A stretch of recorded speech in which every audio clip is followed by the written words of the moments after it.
This documentary, we never expected to get back together through this process. We were just going to tell the story of the brothers, all that it did for us and for these fans around the world. And through the process of kind of unpacking some of that hurt and those feelings and working through those, we came back together. So we have this documentary to thank. I don't think we could have predicted the timing. It does seem like all the stars aligned, but initially, before even getting back together as a group, the idea was just tell our story going back to our childhood, into the craziness of the band back in the day, and who we become as individuals.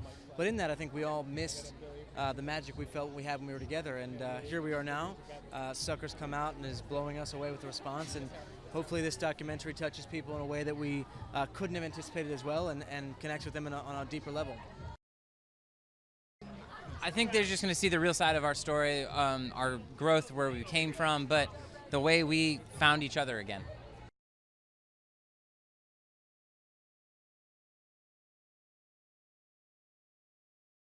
These guys are amazing, amazing men, amazing young men with an amazing story that I was just grateful to get to help tell. So they are fiercely loyal, fiercely loving, fiercely talented, and really there's a magic when the three of them are together that is indescribable. There's just something, there's like an X factor, and the music's really great, and the guys are really good to their fans, and they're really approachable and full of humility, but there is just something with the three of them. It's three distinctive personalities, and when they come together, you just want to be a part of it. And so it's an exciting thing, and I've been fortunate enough to see it from the beginning until present day, and so to watch them grow and blossom as a group, it's amazing.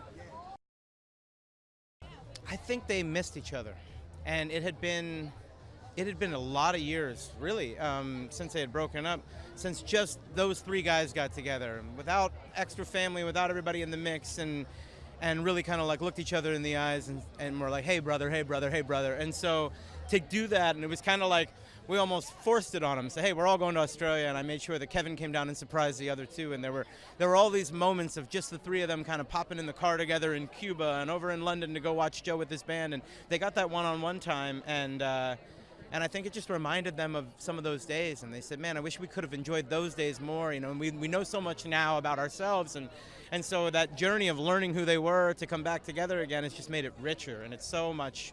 It really just feels magic right now.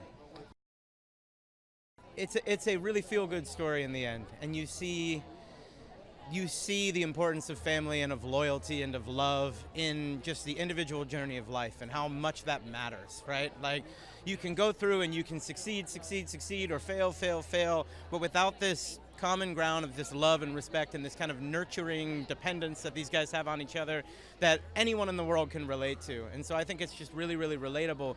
Whether you're a person from a family that's all stuck together or a product of foster care or anything there, you have someone you can look to in your life say, I depended on you in that moment. And you see that with these guys where they rely on each other, and that's really kind of universally just a beautiful thing. It's great to watch.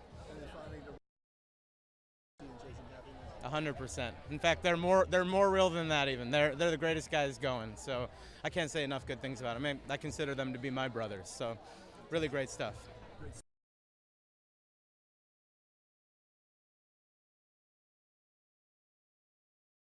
I'm pretty close with the brothers, and they asked me to come on as an executive producer and kind of help guide the film along the way. And it's been a journey kind of exploring where they grew up, how they grew up, and where they ended up here tonight, which is pretty magical to watch it all and see, that they found their happiness, really.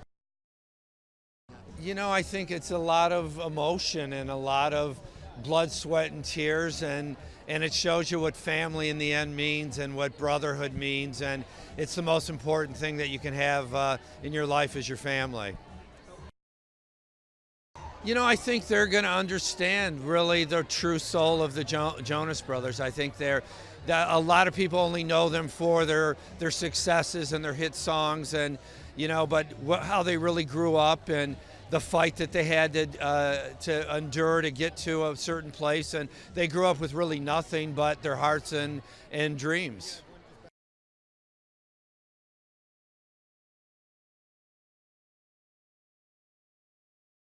Oh man, Chasing Happiness is just, it's full of stuff you would never get to see. Behind the scenes looks at things they've already done and things they're going to do and how they got back to where they are now, which is on top of the world again. It's just a great story, and it's an honest story. Yeah, I've gotten to know the guys really well lately. Joe directed my last video, and we kind of bonded over baseball and bad jokes and all of that. And then next thing you know, the three of them call me, and I'm the luckiest dude in the world. You know what I mean? They're taking me on tour, the biggest tour in the world. They're all about never giving up and having fun while they're doing it, but also working really hard. And I think that's the best way to balance success. And not to mention they're all such close brothers that it helps. They have a team to do it with, and I think that's awesome.